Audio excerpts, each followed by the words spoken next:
picture of former President Warren G. Harding. Harding did die in office, but it was a heart attack, not food poisoning. There was a president who died of food poisoning though. The greatest president of all time, Zachary Taylor. But I'm fairly certain that that's not him in the picture. And finally, after 7 movies and 23 episodes, Chucky gets to meet his voodoo god, Damballa. You know, I always thought that you'd be a snake or something. This is because in our world, some believe Damballa to take the form of a snake. I did a video on it a while back. In episode 8, Jake takes a drug to temporarily experience death so he can enter the spirit realm and find Chucky. But he first meets his dad in a location that seems to be a cross between the White House and his room from the very first episode. Final Destination would end up being the final episode of Chucky, as the series was canceled after this, so it's nice to see things coming full circle, which was also exemplified in The Dollhouse, a movie theater where various iterations of Chucky from throughout the series watch Chucky franchise content 24/7. Gotta love how the doors lock when Jake goes in here, the surefire sign of a boss room. One of the Chuckies in this room is Good Chucky, the brainwashed doll from season 2 that Jake and Devin wrongly believed represented a side of Charles Lee Ray that isn't evil. You may remember how they performed the Ludovico technique on this doll to try to reprogram his mind, which is a reference to the Stanley Kubrick film A Clockwork Orange. This time, Jake's interaction with Good Chucky would parody another famous Kubrick film, 2001: A Space Odyssey.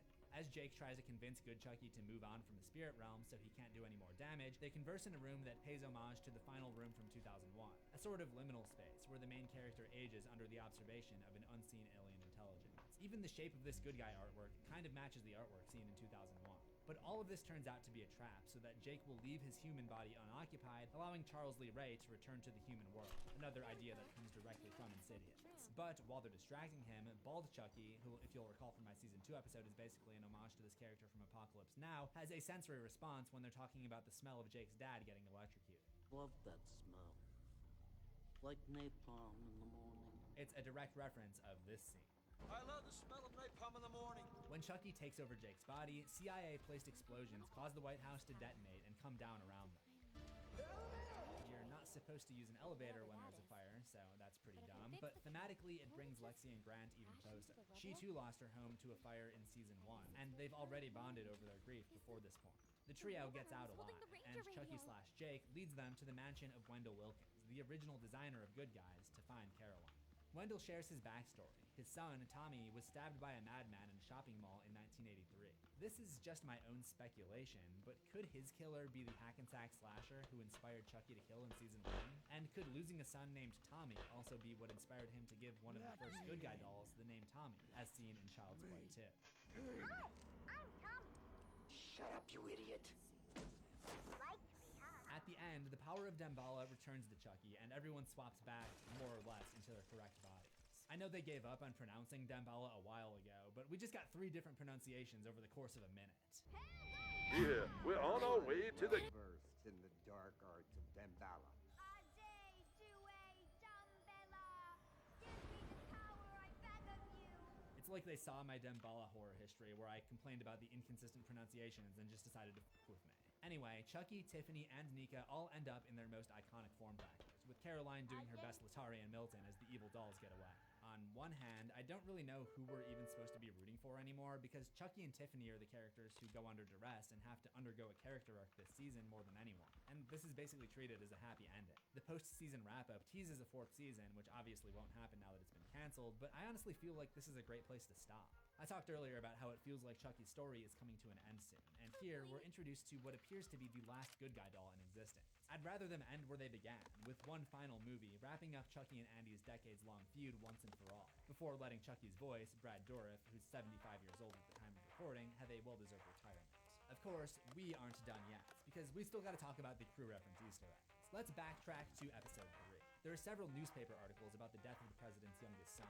The author of this article, M. Russell, is a reference to key scenic artist Margaret Russell. There's another article written by Kent Fabian, a reference to Chucky's clearance coordinator. And this one is authored by Marcin Zak, who is a graphic designer on the show. I almost thought that was my name on there for a second. Finally, in episode 6, after the president's assassination, we see his body double studying up on his biography, which is written by Josh E. Jacobs. Josh E. Jacobs is the screenwriter of the next episode, season 3, episode 7. And with that, we are done analyzing the Chucky TV series. Mancini has talked about the movie at some point, so if and when that comes to fruition, you know I'll be ready to talk about it. Until then, I've got so much more Chucky content for you to unwrap. You'll find the full playlist on the left. Remember to subscribe to CZ's World for new horrors the death bell and select all notifications, and I will see you in the next one. Assuming we both survive. Oh, Vera. You won't leave.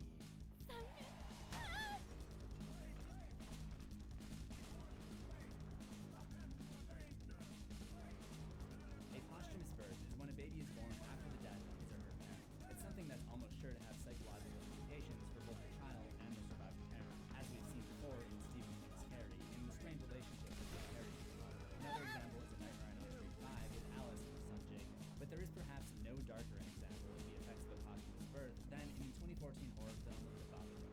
The protagonist, a mother named Amelia, loses her husband in a car wreck just before giving birth to her son, Samuel. But something else is born that day, a monster that would become known as the Babadook.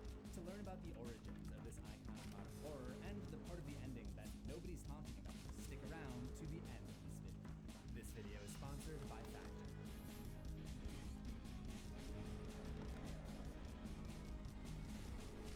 Life is not always as it seems. It can be a wondrous thing, but it can also be very treacherous. Welcome to Horror History. If you're watching this video, this horror history lesson, then you probably already know what the Babadook represents. So let's just cut the shit and skip to my conclusion at the end of the video, where I tell you that the Babadook represents the grief of the struggling mother Amelia. I think everyone already kind of knows that about this movie. It's not going to be a groundbreaking revelation when I say that at the end of the video. Nobody's mind is going to be blown. Oh my god, I never said it like that.